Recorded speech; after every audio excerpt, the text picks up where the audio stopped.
first truck came down Carter Road just after sunrise, rolling slow through the dust with two white water tanks strapped to its flatbed. Emily Carter was already waiting beside the old pond behind her father's barn. Her jeans tucked into rubber boots, her hair under a faded ball cap, and a clipboard pressed against her chest. Near the road, the old Carter mailbox leaned toward the ditch like it was tired of holding up the family name. The white paint had blistered from years of Arkansas sun, and the black letters spelling Carter were chipped at the edges. Every truck that slowed in front of the farm passed that mailbox first. Then the broken fence, then the sagging barn, then the green pond where Emily stood with 12,000 tilapia waiting in blue tubs. The pond did not look like anything worth saving. It was shallow, ugly, and sour-smelling, with banks caved in from years of cattle hooves. A thick skin of algae floated across the surface. Mosquitoes hovered over the cattails.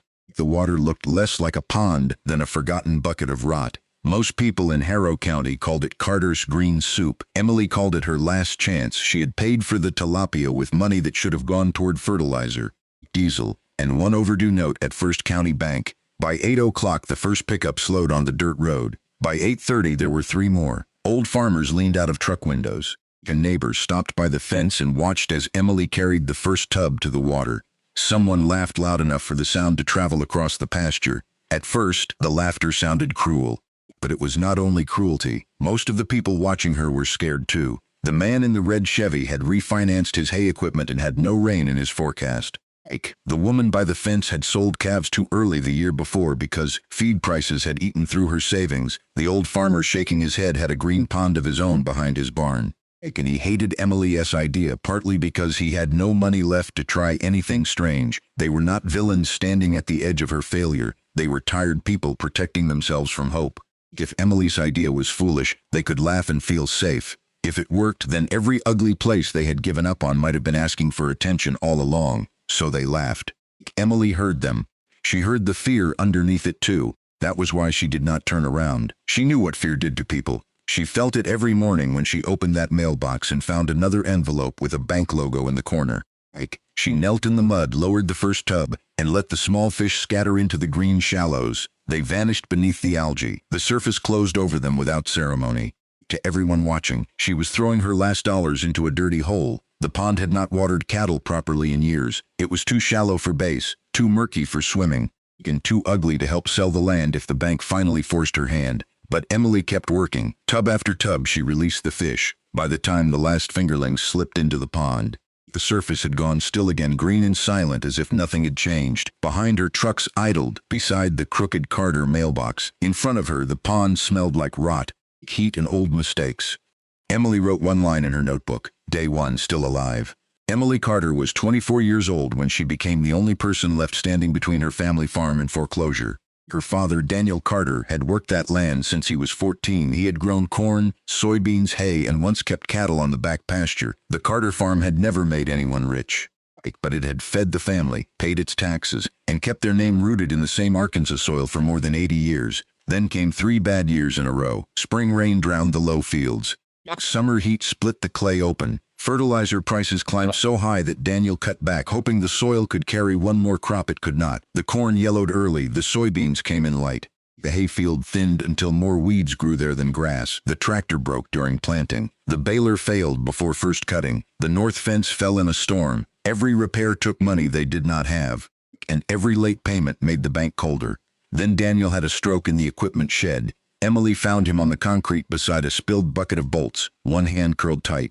One boot caught under the workbench. He survived, but the man who came home from the hospital could no longer run the farm. His speech slowed, his left side weakened. He could still read weather in the sky, but his body would not follow him into the fields. So Emily came home for good. She left her classes 2 towns over and returned to bills stacked in the bread box, bank notices clipped to the refrigerator, and her father sitting in a recliner with one hand trembling over the armrest. The farm looked smaller than it had when she was a child. The pastures were thin. The barn roof leaked. The pond stank. The old dairy building had broken windows. The soil in the south field had gone pale and tight. First County Bank had already suggested selling 40 acres. The banker spoke gently, which somehow made it worse. He said land prices were decent. He said waiting too long could leave her with fewer choices. He said her father had done his best, and sometimes the responsible thing was letting go before everything was lost. Emily listened without crying. She signed nothing. The old Ford had belonged to Daniel long before it belonged to Emily. It was a faded blue F-150 with a dent above the right headlight, a cracked dashboard, and one door that had to be lifted before it would shut. In the bed, a rusted toolbox carried fence staples, baling twine, a grease gun, 2 wrenches, and 1 pocket knife Daniel had sharpened until the blade had gone thin. On the rear window, nearly sun-bleached away, Daniel had once written in black marker, after a long harvest night, "Keep it moving." Emily had never removed those words. That truck became the first thing people saw before they saw her. It hauled lime when she could not afford bulk delivery. It carried cracked PVC pipe, second-hand pumps, straw bales, cattails, sacks of feed, and buckets of pond water that sloshed over the tailgate. The truck looked like the farm, old dented. Embarrassing to anyone who only believed in clean paint and new credit, but it kept moving, and so did she. Around town, people took Emily's refusal to sell as proof she did not understand reality. They saw a quiet young woman in muddy boots, driving her father's old Ford, asking questions at the county extension office, and writing things down like notes could make rain fall. They did not see what she saw. They did not see that water still seeped into that pond after dry weeks. They did not see the darker strip of grass below the overflow ditch. They did not see that algae bloomed hardest where old cattle manure had washed down from the barn lot for years. They saw a mess. Emily saw nutrients with nowhere to go. The story of the fish reached the feed store, the diner, and the bank before noon. Men repeated the number with disbelief. 12,000 fish in that nasty pond, they said.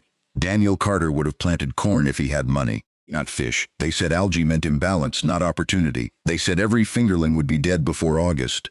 Emily did not argue. Silence became her shield, not because the words did not hurt, because soil did not improve under loud promises. It improved under steady work, so she worked. She bought lime in small bags. She patched a second-hand aerator with parts from a broken shop fan. She stretched netting over the shallow end to keep herons away. She built a settling channel below the overflow with gravel, straw bales, broken concrete, and cattails from the roadside ditch. Every purchase started another rumor. People called the pond Emily's money pit, the green bank, the place where Carter Cash went to die. Emily wrote all of it down, though not the insults. She wrote dates, water temperature, smell, fish behavior, feed amounts, rainfall, algae density, and oxygen readings. The secret was not that Emily believed in fish. The secret was that she believed the pond was a missing organ in the body of the farm. And that secret began one rainy night when her father tried to stand. Emily found Daniel halfway out of his recliner, one hand gripping the armrest, the other reaching toward the hallway. His left leg would not obey him. His eyes were fixed on the closet near the back bedroom. She helped him sit before he fell.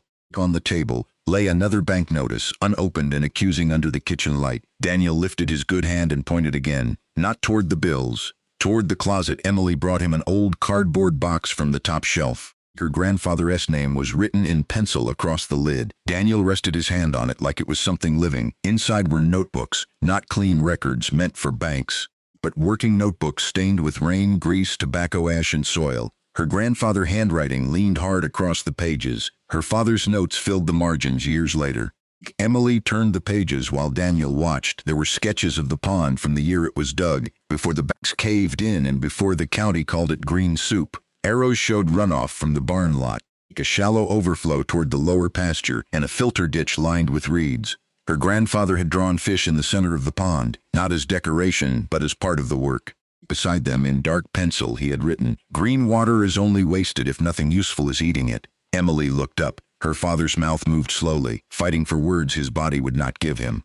He tapped the page once, then tapped his chest, then pointed through the dark window toward the pond. Emily understood. This was not a random experiment. It was an unfinished conversation between 3 generations of Carters. Her grandfather had built the pond to catch fertility before it left the farm. Her father had planned to restore it before sickness, debt, and grief closed around him. Now the work had come to her. Daniel Carter lowered his eyes to the notebook. His thumb rested on his father's handwriting. For a long moment he did not move. Then his face changed in the smallest way, the way old wood gives before it finally cracks. One tear slipped down his cheek. He did not wipe it away. Emily placed her hand over his on the notebook. Outside, the pond lay black beyond the barn. By morning, it would look ugly again. It would smell sour again. People would laugh again. But that night, Emily no longer saw only a pond. She saw her grandfather's pencil marks. She saw her father's unfinished plan. She saw a way for the Carter name to stay on the mailbox. The first month nearly broke her. A heat wave settled over Harrow County in late June. The pond warmed fast. The algae thickened. One morning, Emily walked down before sunrise and found fish gasping near the surface. A dozen floated belly up along the cattails. Her stomach dropped. She waded in with a rake and bucket, pulling dead fish from the edge before anyone could pass the road and see proof that the whole town had been right. 2 nights later, the aerator failed. Emily woke to a silence she did not trust. She ran down with a flashlight, found the motor hot, and the belt slipped, then dragged it back to the shed. She stripped parts from an old fan, cut her knuckle on a rusted bracket, and got the belt moving again just before dawn. When the paddles finally slapped the water, she stood in the mud and cried without making a sound. Then she wiped her face, fed the fish lightly, and went to check the south field. The farm did not pause for her fear. The tractor overheated. A storm tore tin from the machine shed but gave the fields almost no rain. The bank sent another notice. Her father fell against the kitchen table one afternoon, knocking tea across a stack of bills. Emily helped him back to his chair and told him it was all right, though both of them knew nothing was all right.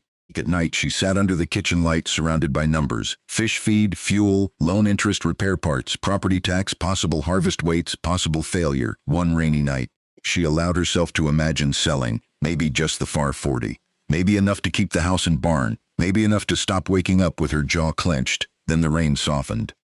Through the kitchen window, she could see the pond beyond the barn. The fish were still moving under that green surface because she had kept them alive one more day. Emily folded the bank notice, placed it under her notebook, and turned off the light. The next morning, she went back to work. She changed the feeding schedule to early morning and late evening, when oxygen was higher. She cleared excess algae but left enough for the fish to graze. She planted grasses along the eroded banks. She strengthened the settling channel with gravel, straw, and reeds. Then she began testing pond water on land. Not all at once. Never carelessly, she diluted it, let solids settle, and carried it to a small trial patch behind the house where tomatoes, okra, peppers, and squash struggled in pale soil. One row got well water, one row got diluted pond water, one row got pond water after it passed through the reed channel. The filtered pond water row changed first. The leaves deepened from tired yellow-green to a fuller shade. The soil crust softened under mulch. Earthworms appeared beneath old hay. The okra stood taller. The squash set new blooms when everything else looked stalled by heat. Emily expanded carefully, running a small pump from the pond through the filter ditch and into a low pasture that had nearly given up. Where filtered water touched soil, the field responded like it had been waiting. People still laughed, but some watched longer. By July, the tilapia were no longer thumb-sized flashes. They moved in silver bursts under the surface. Whenever Emily fed them, she had lost some. She had made mistakes, but the pond had changed. It no longer smelled like rot every morning. The aerator kept the water moving. The banks held better after the grasses rooted. Dragonflies replaced some of the mosquitoes. The smell changed too. At first, the pond had smelled like something dying. Warm scum, stagnant mud, trapped manure, but after weeks of movement, grazing fish, rooted banks, and filtered overflow, it began to smell alive, not sweet. Farms rarely smelled sweet in any honest way. It smelled like riverbank mud after rain, like wet reeds, like warm compost, like old hay turning into soil instead of waste. Most of all, it smelled like the opposite of surrender. Then the real drought came. The forecast simply stopped offering rain. One hot week became 2, then 4, then 6. Dust hung over gravel roads. Corn leaves curled tight by noon. Pastures faded from green to gray. Shallow wells weakened. Some farm ponds shrank into cracked rings of mud. Hay prices jumped. Cattle trailers rattled down the highway as families sold animals they could not feed. Emily's farm suffered too. The south field burned at the edges. The old well slowed.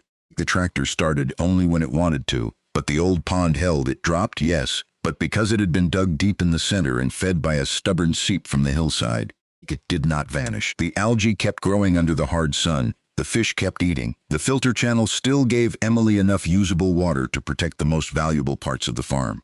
She stopped trying to save everything. That decision hurt. She let the weakest acres go. She focused on the vegetable plot, the recovery pasture, the cover crop strips, and the fish. Then the bank called again. Emily had 30 days to show meaningful income or sign an agreement to sell part of the land. The words were polite. The message was not. If she was wrong, the farm would break apart. If she was right, she had 30 days to prove it. The drought made every secret visible. Where neighboring pastures lay flat and brown, the narrow field below Emily's pond held a stubborn strip of green. Not perfect, but alive. The vegetable rows behind the house kept producing when gardens around town quit. The diner needed fresh produce. Emily brought in crates before opening. The weekend market sold out of her okra and peppers in 2 hours. A small restaurant in the next town asked for more. Still, produce alone would not save her. The money was in the pond. By late August, the tilapia had reached market size, feeding partly on algae, partly on careful supplemental feed, and growing in water everyone else had dismissed. The first harvest happened on a morning so hot the sunrise looked pale. Emily pulled the seine net with help from 2 cousins and an old family friend. The net dragged through green water, heavy at first with mud and weeds, then suddenly alive. Silver bodies flashed beneath the surface. Fish slapped against the mesh. Water broke into foam on the road. Trucks slowed again. This time nobody laughed. Emily stood knee-deep in pond water, both hands on the net, her face streaked with mud.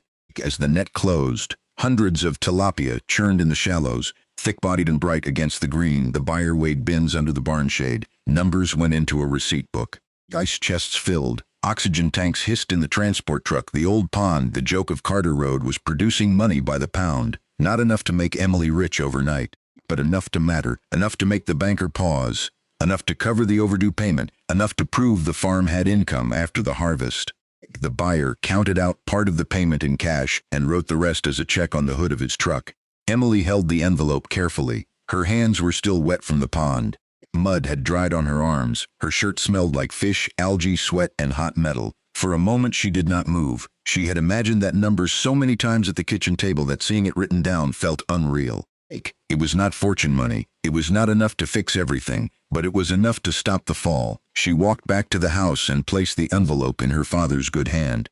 Daniel opened it slowly. His fingers moved over the check, the cash, and the receipt. His eyes went once toward the pond, then back to Emily. He tried to say her name. Only part of it came out. That was enough. Emily knelt beside his chair, and for the first time since coming home, she let herself fall forward into him, like she was still a child climbing into the tractor cab after a long day.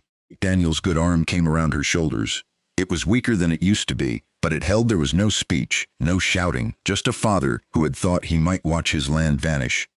Holding a daughter who had carried his unfinished plan farther than his own body could. Daniel tapped the old notebook on the side table, once, twice, then he pointed toward the road, toward the bank, toward the mailbox that still carried their name.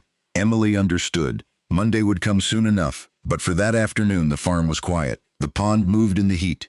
The old Ford cooled beside the barn with mud on its tires and fish scales drying in the bed, and inside the house Daniel Carter cried without hiding it when Emily drained a shallow corner of the pond for maintenance. She did not call anyone. Not yet. The bottom mud was dark, rich, and full of organic matter. She mixed it with straw, leaves, old manure, and spoiled hay, then started compost windrows behind the barn. When she turned the pile a week later, it no longer carried the sour stink of rot. It released a warm, earthy smell like leaves breaking down under trees. She carried a handful of that compost to the trial patch behind the house and crumbled it into the soil with her fingers. The pond system was not just raising fish, it was rebuilding ground. By September, people who had mocked her began arriving with careful questions. They asked how many fish she had lost, how she kept the water from going bad, where she sold them, whether algae could really be useful. Emily answered plainly. Algae had to be managed, not worshipped. Oxygen mattered, filtered water mattered. Pond mud had to be composted, not dumped carelessly. The system worked because she watched it every day, not because it was magic. She gave credit to her grandfather's notes and her father's unfinished plan. The men listened. That was the first real victory. The banker came out on a Friday afternoon. Emily met him near the pond with receipts, market orders, water logs, and soil notes. He looked at the papers. He looked at the pond. He looked at the green pasture below it and the vegetable rows still producing in a drought year. For once he did not speak, as if the sale of Carter land was inevitable. Emily made the overdue payment the following Monday. She did not pay off the whole farm. Not yet. The tractor still smoked, the roof still leaked, the south field still needed years of healing, but the fall had stopped. The foreclosure clock had gone silent. The Carter name had survived one more season. That was enough to breathe again. That was enough to begin. Only after that did the county agent come back in person. He had been cautious at first, the way people are cautious when they do not want to encourage a mistake. But now he stood beside the pond with Emily's water logs in one hand and a handful of her compost in the other. He did not need a laboratory to understand the change. He could smell it when she turned the pile. He could crumble the darker soil in his palm and watch it hold together instead of falling apart like dust. He asked if he could bring a small group of farmers to see the system. Emily almost said no. She thought of every laugh, every slow truck, every pitying look at the feed store. But her father touched the old folder of notes and reminded her with his eyes that land knowledge was never meant to die in a drawer. So she said yes. They came on a mild October morning. A dozen people in boots and caps, walking carefully along the pond bank while Emily described each part of the system: the stocked pond, the aeration, the algae management, the fish harvest, the reed and gravel filter, the diluted irrigation, the composted pond muck, the cover crops that caught nutrients and shaded soil. Some farmers nodded, some folded their arms. Some asked hard questions, but no one laughed. By winter, the Carter farm looked different. Not fixed, not polished, different. The pond banks were planted and stable. The water still turned green. But now it was a working green. The old dairy barn held tanks, feed barrels, tools, and a chalkboard where Emily tracked fish growth and water conditions. The compost piles steamed in cold air. The pasture below the pond held more roots than it had in years. Then on Christmas week, Emily carried a wire brush, sandpaper, primer, and a can of white paint to the end of the lane. The mailbox had stood there all year, taking in bank notices and past due bills. It had stood there on the morning the fish arrived while trucks idled beside it and people laughed. It had stood there when Emily wondered if her family name would soon be scraped off and replaced by someone else. Now she sanded the rust from the lid, brushed on 2 clean coats, and repainted the letters by hand. Black against white, Carter, not for pride, for proof. The next season, Emily did not become famous. She became steady. She stocked fewer fish. She managed them better. She grew more vegetables. She rebuilt fences one stretch at a time. She turned pond mud into compost. She turned compost into soil. She turned soil into roots. She turned roots into another year. The algae became fish. The fish became money. The water became fertility. The mud became compost. The compost became soil. And the soil became the beginning of a farm that could breathe again. Years later, people in Harrow County told the story differently than they had lived it. They said Emily Carter had seen something in that pond no one else saw. They said she had nerve. They said she had her father's patience and her grandfather's eye for land. Emily never corrected them. She had learned that recognition did not need to be forced. It came quietly. After proof, it came when the banker shook her hand without mentioning sale papers. It came when the county agent brought farmers to study her pond. It came when the neighbor who had laughed first harvested fish from his own cleaned pond and left a cooler of fillets on Emily's porch with a handwritten thank you note. One summer evening, Emily walked the pond bank alone. The sun dropped behind the tree line, turning the water bronze at the edges and dark green in the center. Fish broke the surface in quick silver flicks. Dragonflies skimmed the reeds. The pasture below the overflow moved softly in the wind. From the porch, her father raised one hand. Emily raised hers back. The old pond was no longer a joke, no longer a scar, no longer the green soup people mocked from the road. It was the heart of the Carter farm beating quietly behind the barn, turning what others dismissed into life. Emily had not saved the farm by arguing. She had saved it by watching, by reading old notes, by trusting dirty water, by counting fish, by fixing machines in the dark, by waking up every morning and doing the work again. She kept more than land. She kept a family name on a mailbox. She kept her father's unfinished plan alive. She kept her grandfather's wisdom from disappearing under dust and debt. At the end of that season, Emily stood at the road and looked back. The house was still small, the barn still leaned, the old Ford still rattled, the pond behind it was still green. But now the green meant something different. Fish under the surface, roots below the pasture, compost heating behind the shed, water moving where water had once gone wasted, a system her grandfather had imagined. A plan her father had never stopped believing in. A future Emily had pulled, piece by piece from the mud. A truck slowed on Carter Road. The driver looked toward the pond, then toward Emily, then toward the mailbox. He did not laugh. He lifted one hand from the steering wheel and kept driving. Behind Emily, the mailbox stood straight at the edge of the ditch. White paint, black letters, small against the fields, small against the debt, small against the drought, small against all the years that had tried to erase them. But still there, Carter. And this time they looked like they intended to stay.